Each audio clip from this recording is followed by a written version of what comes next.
Cash-a-maniacs.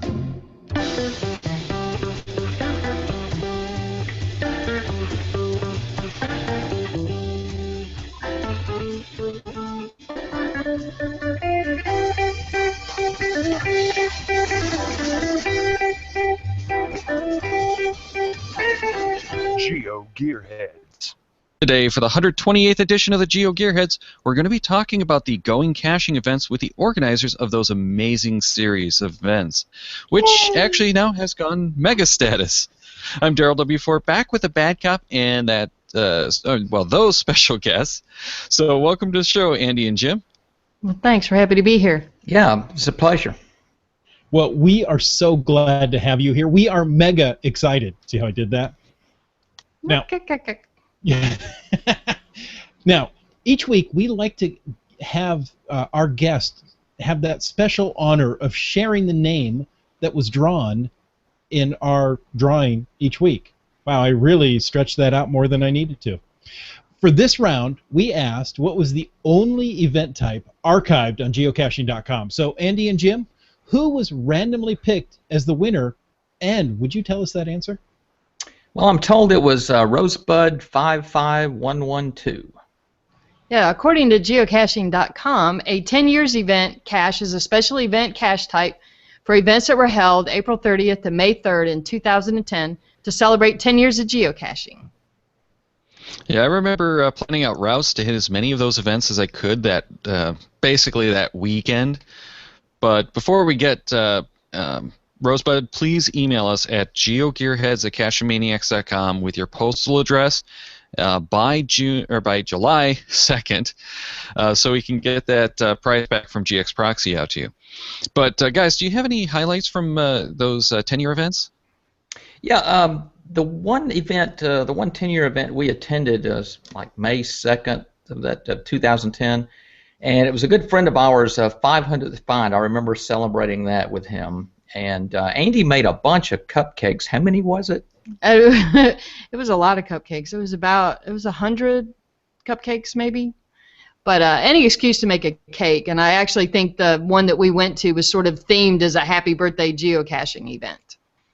So nice. Now, I myself only hit 2, and also when they had it at the first block party, at the Groundspeak Lost and Found celebration, which was one of those events.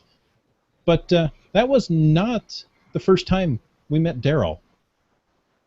No, we've actually gone caching before that.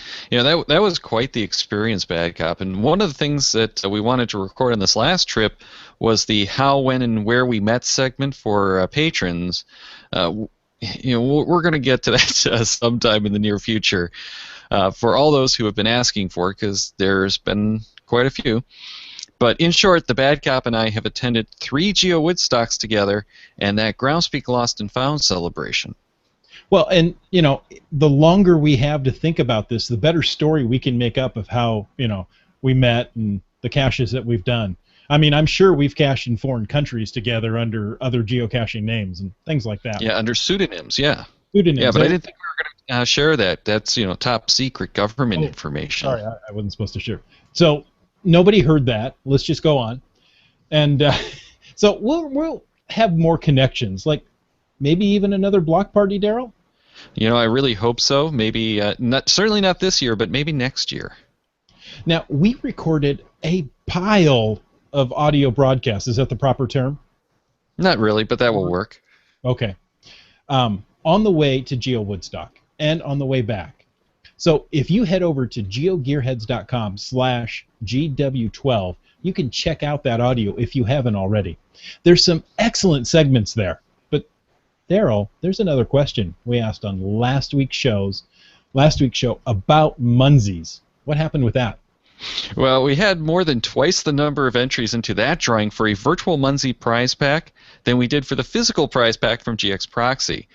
I'm thinking that many people either didn't bother listening all the way through or didn't realize that there's 2 different questions. So you'll want to make sure that you listen all the way through to the end of this show for next week's drawing. And there's 2 different chances to win this week again, so keep your ears open. But the winning entry for that MMXIV virtual prize pack was Mary Ooch. Congrats! Now, since that's a virtual prize pack, look for Rob to simply apply it to your MMXIV account. Like magic, it'll just appear. So now we've been talking for a couple of minutes already, and I don't know much about this Going Caching event. First, we mentioned that you cache under the name Waysiders. Mm-hmm. Let's start out with that. Can you give us a little history there? A little history about the events. The Waysiders, yeah. Or the Waysiders. Mm-hmm. Well, the Waysiders, we started caching back in 2006. Jim got a GPS receiver for Father's Day because up until then he couldn't even find his way out of the Kroger parking lot sometimes. So the Jim, kids and I, the handheld receivers at that point had become very affordable. So, and the very first thing he did when he got it was, let's look up a geocache. We had heard about it from some friends, and our name is, we actually live on Wayside Road. So. Well, that's a pretty easy way to come up with a name. Now, we have you on here because of these incredible caching events that you're doing. Tell us a little bit about that. Well, the name of our events is Going Caching, and this year we're MMXIV because we're going to be in Rome, and our theme is Ancient Rome. And we're going to kick off on October 15th. We've been invited as guests to have a geocaching event inside the Rome Braves Stadium, which those are the baby Braves of the Atlanta Braves. And we're going to have the run of the stadium. They're going to turn on the lights. We're going to have barbecue at the concession stand. And Groundspeaker, geocaching.com, is going to let us have the gift winners from this year at the block party to play on the big screen that night. That's the Geocaching International Film Festival for people that don't know. But yeah, we'll get the films and run them on the big board. So be a fun night. Oh, that sounds like a lot of fun. And then the next day, Thursday, we kick off with the flash mob, which I think we'll talk about in later on a little bit. And we'll have 3 events on Thursday, 3 more on Friday. Of course, the mega event on Saturday. Saturday night, we're going to have a murder mystery toga party downtown Rome at the Forum, which is one of the great things about being in Rome is we have all these built-in Roman themes here. So we have the Forum, we have a Roman holiday, and other Roman-type stuff. And then Sunday morning's the going away brunch. So it's 10 events over 5 days. One mega good time, right? That's right. Holy cow. 10 events over 5 days. That is amazing. That is. Now, we did get an email from Heart Hunter who wanted to know how did the Going Caching events get started and become mega events as it is now? Well, it started in November of 2010. This is our 5th edition of it. But in 2010, a friend of ours, a cacher, Johnny is his caching name. He goes way back. I mean, that is his caching name, Johnny. And most events in Georgia still are around the Atlanta area. That's where most of the people are.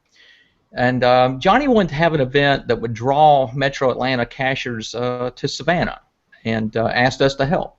Now, Savannah's 300 miles from Rome, so it took a lot of driving back and forth, but we put the event down there. It was the largest event in Georgia at the time. We had over 300. And at that time, we called it Going Coastal, of course being Savannah on the Georgia coast. The second year, we actually had over 500 receive mega status. The third year was the last one in Savannah, and that time we knew we were moving. We'd pretty much cashed out the Savannah area 3 years in a row. We wanted to move it elsewhere in Georgia, so we changed the name to Going Caching instead of Going Coastal. And then this past October, we were at FDR State Park near Roosevelt's home in Warm Springs. So that's pretty much the quick history of Going Caching. So when we decided mega was a real possibility, and this goes back to answer the question of really what we planned as far as a mega, is we just outlined the steps necessary to achieve mega status, followed the guidelines from Geocaching HQ, talk with them. We had their support the first year we were trying to go mega, got the separate website, got folks to register, we sold stuff, got sponsors. And then to really build excitement and buzz for the event, we decided maybe going with a theme, and that would be the easiest way to frame out the event and give it a purpose. And since we were in Savannah that year, obviously we went with the pirate theme. Nice, nice. You know, as Daryl mentioned, we got a ton of email questions. So another one from Lieutenant Blarg. What's the toughest thing about planning a mega event? Sometimes I think the toughest part really is just reining in all the ideas that we have and trying to stay focused on the ones where we can please the largest number of people and provide a really good time for people. I hear your words, but then I also hear you're doing 10 events in 5 days and you've reined in your focus. This is amazing to me. So I apologize. Well, actually, yeah, we have. So these are supposed to be amazing events. Our friends, Peanuts or Pretzels, couldn't stop raving about it. So looking at last year's events, what goes into pulling something like this off? Well, the first thing, of course, is to choose a location, which I mentioned was at FDR State Park. Immediately, we had to meet with the park manager, community officials. We began raising funds early. That's hugely important. That's, you know, we sell stuff, pre-event T-shirts. We have cashing cards, which is a trading card thing that we've got over 200 people playing that right now. Of course, donations, rounding up sponsorships. The funds are critically important. Of course, a lot of trips down there. FDR was still, that's an hour and a half away for us, so we would go down and spend the weekend and work. And of course, planning the fun and games along with the theme each year is really the fun part for us. So get that location, work out your details, and pick a theme. Nice. More email questions. T. Witten asks, you guys plan these events pretty far in advance. So here's the real question. Any clue to where next year's event might be? Also, Scooter Trawick, I'm sure I just massacred that. I absolutely love your going caching events, and I was wondering how they got started and how you guys decide where they're going to be held from year to year. Well, we got started sort of by accident. Like I said, we had a friend that asked us to help with the first one, and it just sort of snowballed from there. And I just really am ignoring the fact that they tried slipping in that question about how everybody always wants to know, where's next year going to be? Well, my lips are sealed. So I vote for West Coast. I'm just saying. I don't think Georgia has a West Coast, actually. No, it does not. I was going to say, if we're going to change the venue, can I put in a call for the Midwest? Oh, we're taking bids now. Yeah, it's a nice central location. You know, not that it's necessarily easy. I think is far more important, Daryl. I'm just saying. Yeah, maybe, but you know, I think we need to get you guys like a private plane if we're going to start talking about that. Email your proposals after the show. We'll take a look. Well, the theming is a big part of these events. So where do those concepts come from, and how do you develop them? Well, I think up to this date, we've really just allowed the setting to play probably the largest role in the theme that we choose. I mean, I come up with ideas on themes, and Jim does, and we kind of bounce them off each other. And but where I think we're located really dictates it. And I've tried to explain this to Jim today, this feeling that I had, where I called it a sort of an intangible congruence that exists with the setting and the theme. And I know I'm making up a phrase here, but it's it's that thing you really can't put your finger on. But it's like there's just certain things you don't do in certain places. I can't really describe it. But that theme threads through every aspect of our events, and everything is tied together. So when the setting and the theme match, it sort of makes everybody feel comfortable, but in a subconscious sort of way. Okay, I just slid off a slippery slope there with that, but okay. Yeah, so kind of like an intuition. Yes. Yes. Well, it would have been kind of like I told Jim, like if we were at FDR in Warm Springs and doing Star Wars theme, it just wouldn't have matched. Yeah, that doesn't seem very appropriate. But we did get more email questions, and this one comes from Oddball Cachers. I'm so happy to see you interview the Waysiders about this fun, exciting, and spectacular event. What I would like to know is what drives them into creating an awesome event.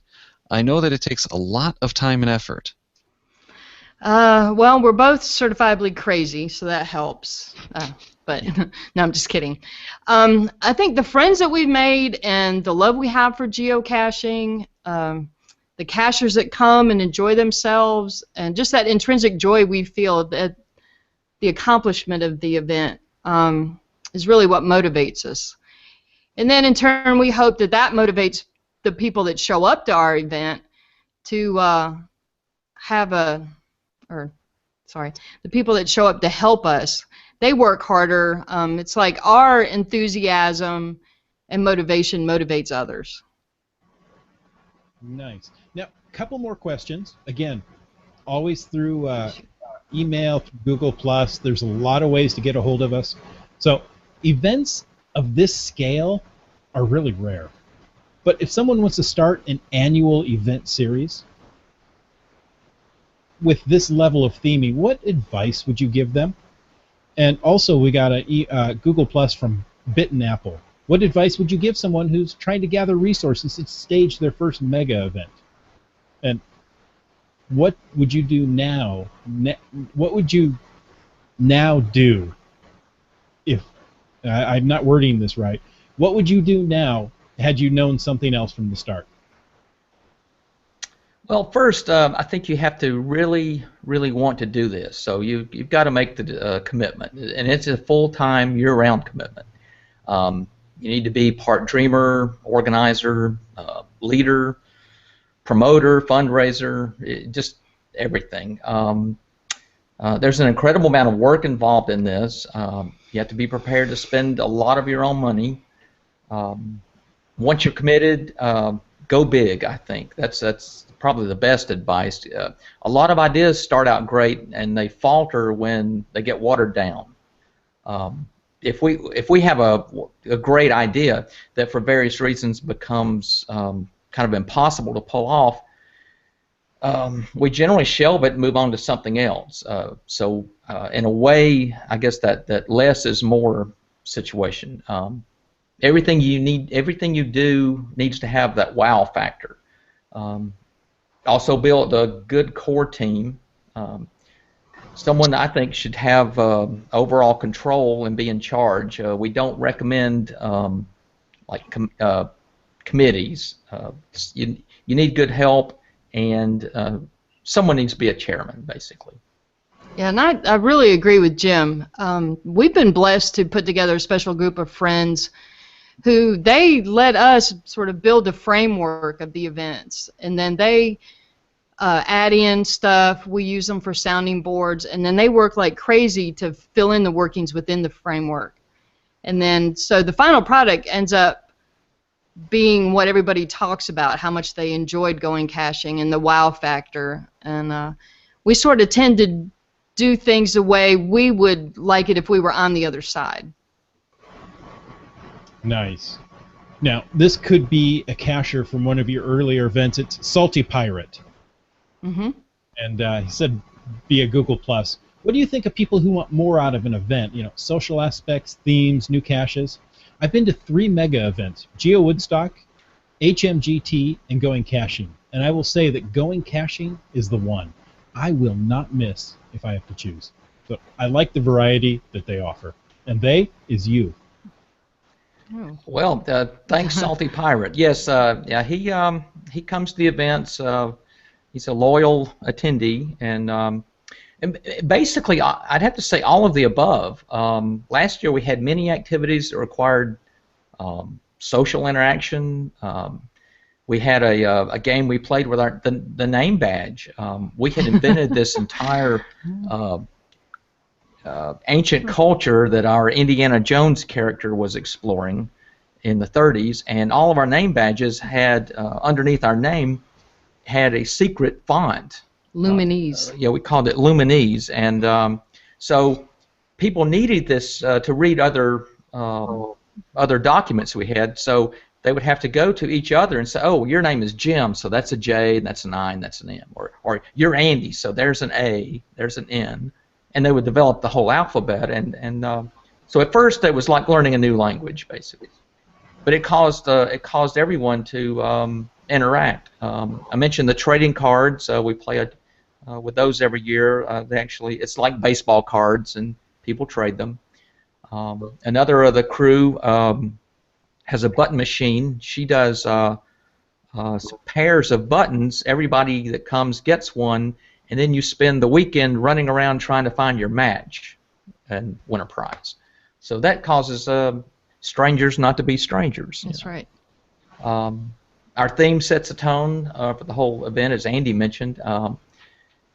Gives attendees a frame of reference, and a lot of their creativity comes out when you start talking about, like I said, FDR last year, a lot of history, and we invented this mystery with the Indiana Jones. We had a map room that the geocoin fit on a staff, and they had to put it in the right hole. We rigged a laser to shoot down and identify the coordinates for the next stage. So that was a lot of fun. So we just mix up a lot of the New Deal, Indiana Jones, some Oh Brother, We're Out There stuff. It just had fun with the theme, so that's a big part. He mentioned new caches. That's a must. We hit over 130 new permanent caches in FDR State Park. It was a clean slate when we got there. The previous park manager did not allow geocaching. Conveniently for us, he retired, and the new guy was he was a partner. So we put out 130 mostly ammo cans, and some of those are on a horse trail that you have to be on horseback to get. Joe Bids and Harbor Spy put those out for us, and you actually ride the horse up to the cache and open it up, sign the log, hang it back up, and move on. So those are still a big hit down there. Yeah, those sound really impressive. Yeah, I agree again with Jim, but in our planning we really focus a lot on getting people to work together, and we specifically choose activities that can be done alone, but they really do encourage social interaction. Jim was talking about the mystery match. That actually forces you to interact, because if you don't find your match, then you don't have a chance to win a prize. But I just feel like if you're going to go take the time, spend the money to travel to a big event like this, you should just right off the bat get comfortable with the idea of you're going to have to interact with other cachers, or you're not going to survive the weekend, really. Anyways, and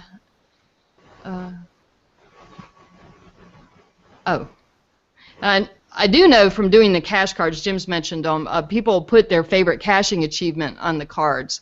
And there are, over time and time again, I see the same thing that people write there, and it's that caching has meant so much to them because of the people that they have met and the friends they've made along the way. And I know that's true for Jim and I as well. Cool, yeah, definitely.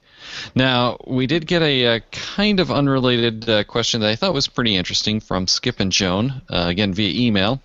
When hosting an event, can you make the chords a puzzle? Well, it's our understanding that the guidelines say no, that you must list actual coordinates to an event cache. I think it would be a lot of fun. I love puzzles, so I think it'd be great fun to have to solve a puzzle to find out the location. But some other folks might feel excluded, and I think HQ certainly wants to avoid that. Event caches cannot be premium, I think, for the same reason. Yeah, that's kind of my understanding as well, but it doesn't exclude a puzzle at the event, which might tell the guests to, say where the ice cream can be located. Back up, what's your impression? I think that'd be a great idea. Now, I agree. You shouldn't have puzzles for the actual coordinates for the event. Everybody should be able to come to the event. But once you're there, I mean, especially if you're placing 130 brand new caches, yeah, make some of them puzzles. You know, make some of the other side things part of the puzzle. So now, Ranger Doc asks via email, and this leads into the 130 caches that I was talking about. What does it take to become part of the elite going caching crew? Well, I know the elite. I wouldn't say that the going caching crew, I mean that we're elite. Maybe aloof? Aloof. Crazy. Yeah. But the going caching crew is really a group of our friends, folks that we have met through caching, and we have just made fast friends with them. We love them, we trust them, and we rely on them. And it turns out that all these friends we've made have this wide range of skill sets that work really well with our mode of planning and doing things.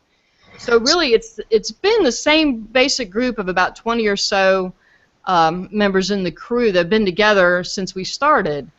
And however, we do year to year occasionally, we add new folks based on special needs for certain activities we're planning. And we also do rely on a large group of volunteers who come that week and help with things, manning the logbook, helping with kids' activities, taking up meal tickets, dressing up in robes as map room guardians, and helping us haul plane parts out to a staged wreck in the woods. You know, if I'm there, I will always help you haul plane parts. That's awesome. It's a lot harder than you think, trudging through the woods carrying a cockpit, but we did it. We did it, yeah. And actually, I remember as we were walking through the woods, and somebody's got a wing, and someone else has a tail, and a couple of us have the cockpit, and we were talking how when we started geocaching, did you ever think you would end up hauling plane parts through the woods? And it was everybody looked at me like, no. Now, I heard this was an actual plane, or actual plane parts, not just props. These.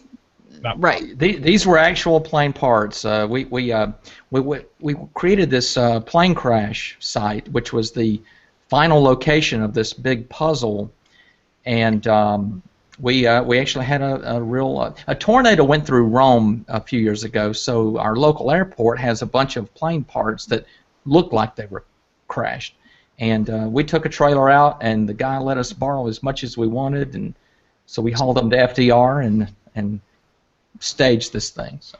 Yeah, and driving down 27, it was like, yeah, look at us, hauling plane parts. See this, everybody? Now, you mentioned you were at a state park and a new caretaker had come in, and he was a partner with you. How is the community supporting this event? Well, as far as the state park, we have always had really great support from the Georgia State Park System. We are very fortunate here in Georgia to have them and their level of support for geocaching. And as far as for the community this year, Rome has just overwhelmed us with the support they're showing us. I mean, from the visitor center to City Hall, community groups, downtown merchants, everyone has just expressed their excitement and cooperation. They all want to make sure the cachers coming from out of town especially feel welcome and appreciated while they're here in town. And then we've gotten, like, everybody knows we're doing this, even our non-caching friends. So they're all looking forward to being part of the craziness. And we're kind of excited about it because we can kind of sneak in people that no one else knows from the caching community to do secret little things. Very cool. Yeah, and how can you not want to be part of something this cool? Exactly. Well, and I'm sure that the local businesses are all excited about having, 100, 200 extra people in town that would probably not otherwise be there. That's right. We're doing several things that will include, especially the downtown. We have a little historic downtown. There's a lot of businesses, and we have more participation actually desired from these businesses than we can actually do. We have to choose a certain number, and we have more than we need to choose from. That's always a good problem to have, actually. It's awesome. We keep pinching ourselves every time we go somewhere, and we kind of, okay, we're going to brace ourselves this time. Somebody's going to tell us no, and then it's like, nope, this is great. We're in. Excellent. Well, let's scale it back just a little bit and talk more generally about advice you'd give to people hosting geocaching events to make them more successful or even appealing. Well, big or small, I think a top-notch event has a purpose. If it's a meet and greet, then I say have games that encourage people to meet and greet. If it's an event where, say, you've got organized games to play, a competition of some type, then you need to make sure you're very organized, no matter how big or small you are. Just stay organized. Don't waste people's time. If you have any, if your crowd is of any size at all, I'd recommend using a PA system. It beats yelling. That's one thing that we go to a lot of events, and when somebody has to hop up on the picnic table and scream to be heard, and then people are still talking because they're happy to be there. For going caching, of course, now we use 3 bullhorns and a full-blown stage sound system, so we get heard. But that's the thing. Just keep it organized, keep things moving, and no matter how small, your guests will have a good time. That's right. I think having a detailed plan and being able to clearly communicate that plan with everyone else so expectations are acknowledged and met, I think that will always result in a positive outcome. And when you start talking larger events, too, there is a lot of planning with little details that people don't think about. Where's everybody going to park? Where's everybody going to go use the restroom, throw away their trash? Where are they going to eat? And that same philosophy when you're dealing with large groups carries over. Just we have to be more mindful when we hide a cache. We have to think about how many cars can park here, how much damage can the environment stand with a large crowd, and things like that. Yeah, and that's especially true if you have a good cache or a good event. Expect a lot more people than you might have thought that you could get, because we've done events that we thought would draw like 20 and there's 100 people there. Right. Now, of course, I know a lot of the audience members here are wanting to know what to do for planning for this year's event, because I'm sure many of them are going to want to hit this one. Well, first and foremost, I would say log your will attend early and on all the events you plan to attend. And that way you're not going to miss out on any important announcements. And then the second would be to thoroughly read all the cache pages. See the what, the where, the when, the whys of each event, and be prepared. And this year, if it says wear a toga, wear a toga. Okay, you heard that, folks. I'd like to add a little thing. If you get to the event and just do not know what to do, all of the staff has special T-shirts, and we're there. That's why we're there. Grab somebody and just introduce yourself, and we'll make sure you have a good time. Nice. More questions from email. This one comes from Williams Cash Cab. When will you be releasing the rules for the chariot races? I have 3 different designs on paper, and I want to start, but not before I get the rules and regulations. Before you answer that, we have another one from Fat Kid, also via email. I was very excited about heading to Rome this year, and we are mega excited about the chariot race. Can you give some insight on what we should be prepared for? We know to expect a sneaky twist or two. Advice, much appreciated. Okay, our new improved website, which is opening very soon, will have all of the descriptions and rules for all the games and activities, and especially the chariot race. But that's our new thing this year. We've already put out the word that everyone should build it. Well, not everyone, but if you want to build a chariot and bring it, and we'll have a race.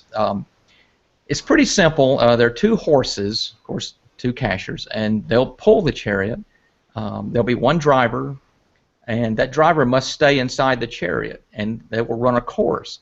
Now, the twist that apparently Fat Kids is referring to is there's no course on the ground that you can see. The driver will have his GPS receiver with waypoints we've given them, and he will have to call to his horses, you know, go straight, okay, turn right, right, now left, and follow a course we've laid out with waypoints. And we'll have judges to make sure that they clear the waypoints and then get back to the starting line. And of course, we hope there'll be enough chariots where we have time trials, and that'll lead up to the big final Saturday afternoon. And fastest time wins. Right, and I think each chariot should have 2 wheels, and then, but no sharp objects, missile launchers, flamethrowers, or anything that might hurt anybody. And we kind of have a little funny theme for this year for the chariot races that I like to do, and it's we call it, they're built by Smarticus, but powered by Gluteus and Maximus. I love that, but okay. I really did want to build a missile launcher into one. Yeah, that's been the downside for a few people. So. Okay. Now, more email, this time from Etta Crew. It says, I'm sure a good handful of listeners have hosted some sort of geocaching event in the past. Some small meet and greets, or some maybe well over 100 people. But very few have hosted a mega. You guys are masters at mega. That would make you mega masters, by the way. Ooh. Fun, engaging list of activities. From a strictly logistics point of view, what questions do you ask yourself when deciding if an activity is appropriate for the magnitude of people that will be attending?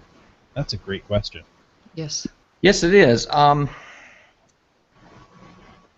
Andy touched on this, but I think at first you ask, can the activity location hold the crowd? That is paramount.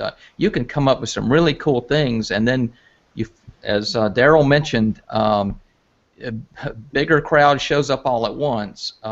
You got problems. So you need the size of the location matters, adequate parking. Is this thing, whatever this activity is it going to create a bottleneck? You don't want that, of course. We've all gone to mega events and went caching, and there's a long line, and you just keep pushing the cache back or the log back and signing it, and the poor guy at the end of the line doesn't even remember where the cache was hidden. So that's not a whole lot of fun. But when we do our activities, that sort of thing can happen. It creates a big bottleneck, and there's so much going on at going caching. No one wants to waste a minute, so we try to not do create these bottlenecks. Another thing is, can the average cacher reasonably complete this activity? We can come up with some zany stuff that we think would be just great fun, and it might puzzle us for hours. But again, we don't have time for that, and a lot of cachers want to have fun. They want to complete the task. And I don't want to say easily, but it needs to be done, and they still feel like the satisfaction of completing it and being challenged. Right, and also we want it to be fun for the majority of people. Sometimes we've found there's like this fine line we have to walk between how we think certain activities should be and then the reality of how it is. So we structure some activities, like last year's card puzzle that led to the map room, with specific rules and guidelines. We didn't really want anybody skipping any steps. So there's sort of, you had to have this and you had to do that, but we always have to remain flexible with those rules and realize if we're too strict, people will miss out on the fun.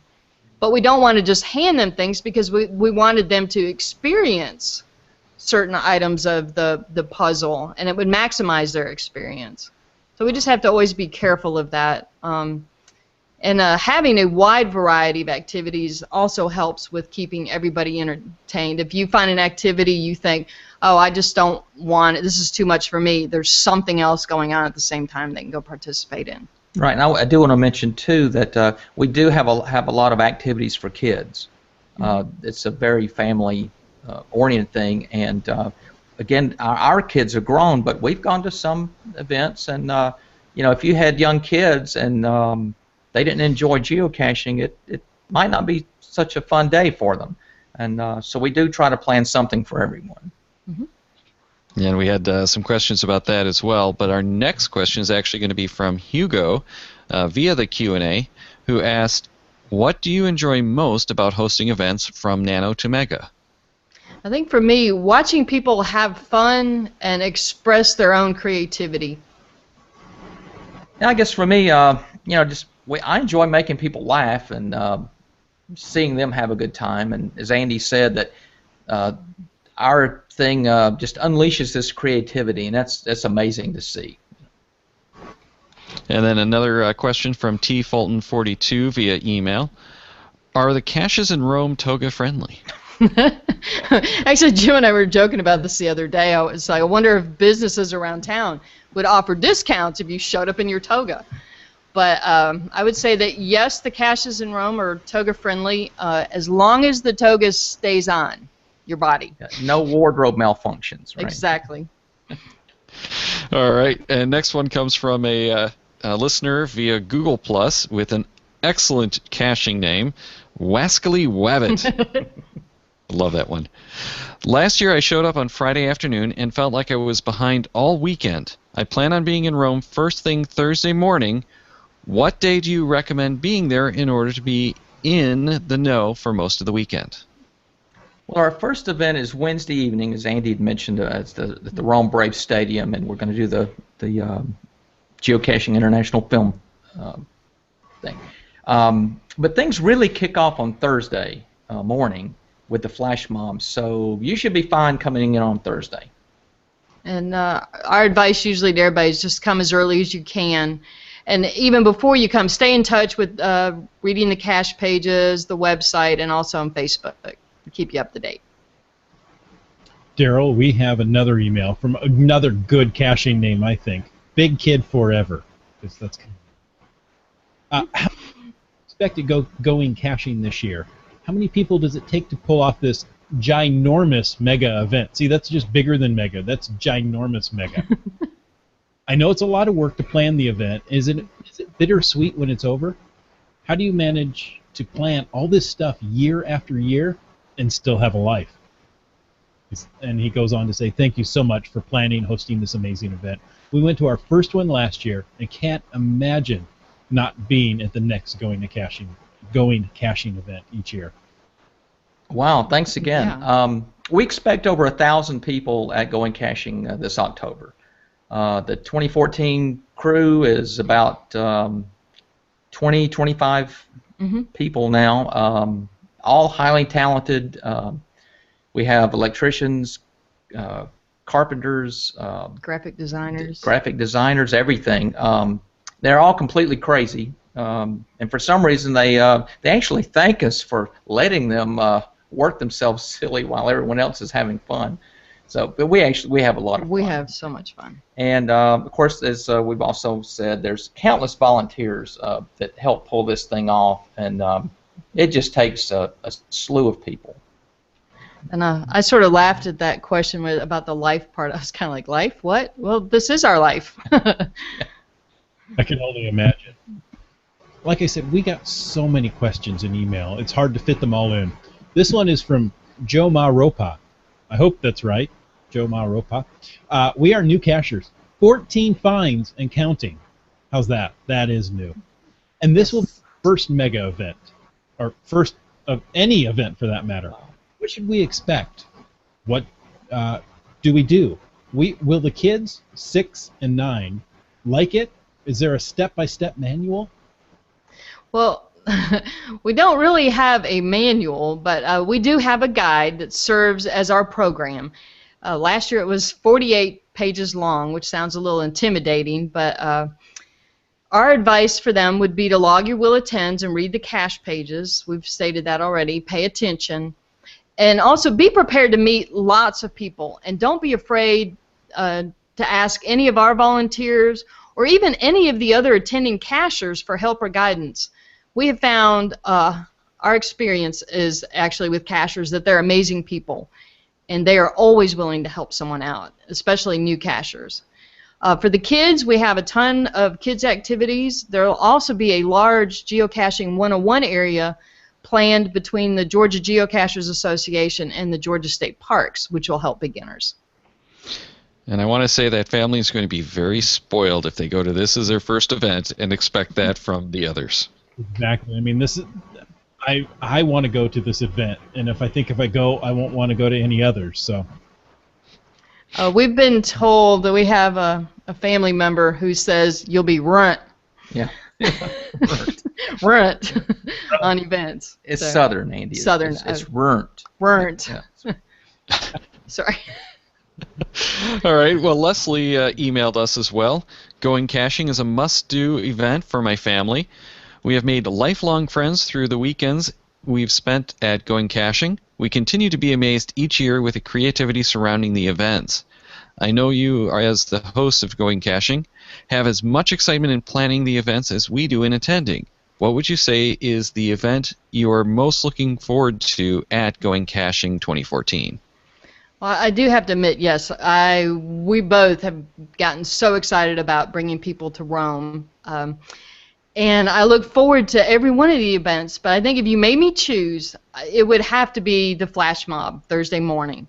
Somehow seeing 400 to 500 toga-clad cachers around Rome's most iconic building, which is also my personal favorite building in Rome, and we're having it filmed for a YouTube video and an entry into the Geocaching International Film Festival. So you got all these toga-clad people, and then insert the surprise that we are planning to throw at these people during the event, and you pretty much have filled my geocaching bucket to the brim. For me, I always enjoy the Friday night. We do a stage play in the park, and my son and I collaborate on this show. In Savannah, we started out, we had a pirate theme, so we built a stage that actually looked like a full-size pirate ship. We named it the Black Barnacle, and we had a singing troupe of misfit pirates. At FDR, we did a 1930s radio play that revealed a lot of the backstory we had developed and a lot of clues to some of the puzzles, and it just fit right in with our theme. This year, our show is called Late Night with Comicus, and that's going to feature a Johnny Carson, Leno, Jimmy Fallon kind of character. He's going to host an ancient Rome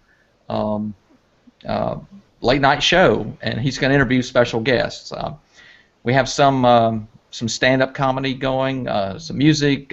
We have a magic act where things end up going horribly awry in this thing. And in fact, I'm sure we have some room on the big couch for the GeoGearHeads. So, in fact, I know the booking agent. So if you guys want to come, we'll fix you up. Put you part of the make you part of the show. I agree. GeoGearHeads needs to be there, don't they? Yeah. I'd love to be there. I don't think it's necessarily going to work out, but I keep trying and hoping. Oh, just lie to us. Yeah. Well, if there's any way possible, I will make it. Oh, I was doing the lying part of the bad cop. I'm supposed to do that. That's right. Well, yeah, you have a better excuse. You're all the way across the country. I'm only like halfway across the country. There you go. Now, we'd got a ton of questions about the event T-shirts. Event Geos, or Agent Geo, sorry, emailed, what's the first step on the pre-event shirt and how many versions are there? Ollie46, I noticed symbols on the back of the pre-event T-shirt that require a black light. Is there a significance? If so, how? Rhonda, what's the secret information on the pre-event T-shirt? Any clues? Neon Casher, please reveal one thing about the shirt. Your choice. How many different shirts make up the code? Clock face, meaning what exactly are the symbols on the clock face? And then we also had Capricico. I probably just totally butchered that name, and I apologize. Via Google+. Puzzles seem to be an integral part of going caching events. Can you tell us any puzzle-solving tips or websites for researching types of puzzles and codes, possibly a hint on the pre-event T-shirts? Wow, that's a lot of interest in the pre-event T-shirt, yes, which we just happen to have on tonight. What time is it, Andy? It's 7:15. Oh, funny. Yours? I must be in a different time zone. Mine says 10 till 6. So there's a hint. right there, a little clue. We've sold over 230 of these T-shirts, so they're out there. Few still available. And this is an early fundraiser that I mentioned that helps us get the ball rolling. It's the second year we've made a T-shirt a puzzle. And this is going to lead to a permanent geocache, and which has a $100 cash prize for the first to find. Anything else? There's 12 versions of the shirt. Well, there you go. There's 12. And another thing, a special flashlight might come in handy. Yeah, I think Ollie mentioned that in there. That it does require a special tool. How many times do you get a T-shirt that requires a special tool? Examine the entire shirt. That would be another. Yes, and I would say the formula is on the shirt. Yes. And there are, like we said, there's 12 versions. So you really kind of need to work with some other people. I actually call myself a puzzler of the Waysiders, just to differentiate between the two. I'm puzzler, she's cab driver. And so yes, puzzles, play a big part of our storytelling. I know you guys, GeoGearHeads, did a really good show recently on puzzle solving, so I'd recommend that to anyone. There were a lot of great tips in there. During Going Caching, we try to give you all of the information you need to solve a puzzle, or whether it's a cache or just an activity. And you just have to sort of recognize when we're telling you something and we're at the same time trying to sneak it past you. The shirt puzzle, on the other hand, is quite tough, and it requires some form of cooperation among shirt owners. Obviously, as Andy said, she blurted out there's 12 of them, so you need to find the other 12 and get busy. And I should mention the other special thing about these shirts is when people wear them to other events. There were tons of these at Geo Woodstock. We saw people walking around in them. And while you're at that event, if you take a picture of yourself wearing this shirt and then upload it onto our Facebook page, you are entered to win one of two $50 gas cards that we'll give away at the event. And boy, after WWFM events last weekend, pictures were coming in from all over, including over in Belgium. So. Wow, that's really impressive. And, I love a good puzzle, but having to work with 11 other people that hopefully have a different T-shirt than I have, that's impressive. Now, Jim, you did mention we did a show on puzzles. That was episode 123 of the GeoGearHeads, and that's a great one to go back to. Now, I don't know if it's going to solve the puzzle on the T-shirt, but it's...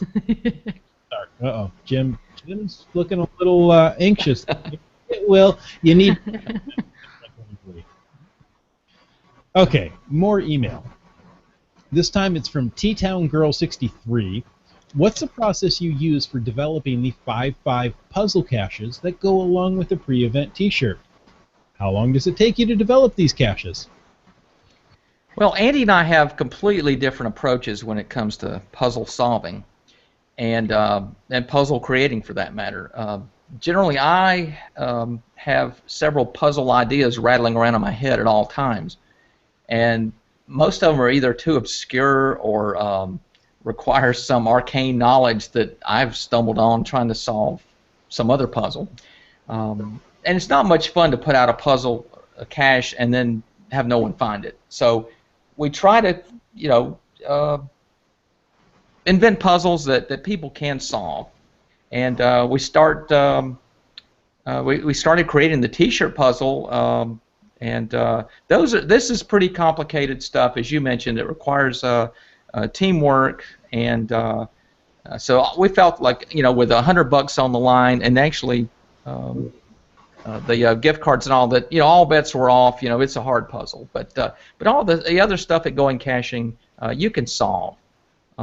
We give you the information you need. As far as time, it doesn't take that long to come up with a deviously hard puzzle. We spend a lot more time trying to tone puzzles down so that they can get solved by the majority of cachers. I guess it took us about a week So we were getting the specifics down on the T-shirt puzzle, and of course Andy does all the artwork, and then she supervised the screen printers. Our screen printer's grown whenever Andy shows up at the shop. No, secretly they love when I show up. Okay. It's got to be a lot of fun for them to go out, just to go outside the ordinary and produce shirts with, shall we say, different colors than normal. How's that? Right. Yes. More email from Cobri. Will any, in quotes, special caches for the caching event? Yes, of course. Everybody, if you've been to our events before, you know that there will be special, with air quote, special caches. We are having a special series this year called the 5 Senses Challenge, and there'll be a 6 sense slam bang finish. And everybody thinks they're going to see dead people, but that was not exactly the 6 sense we were going for.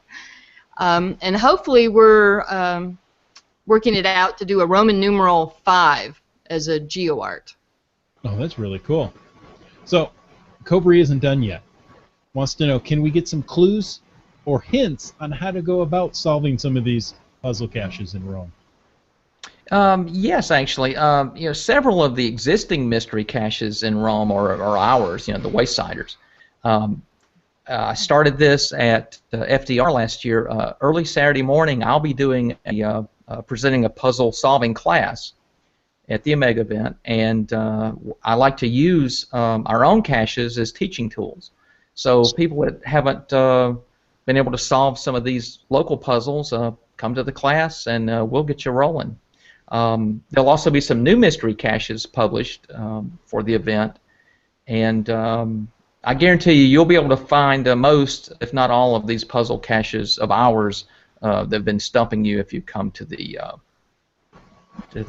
puzzle class.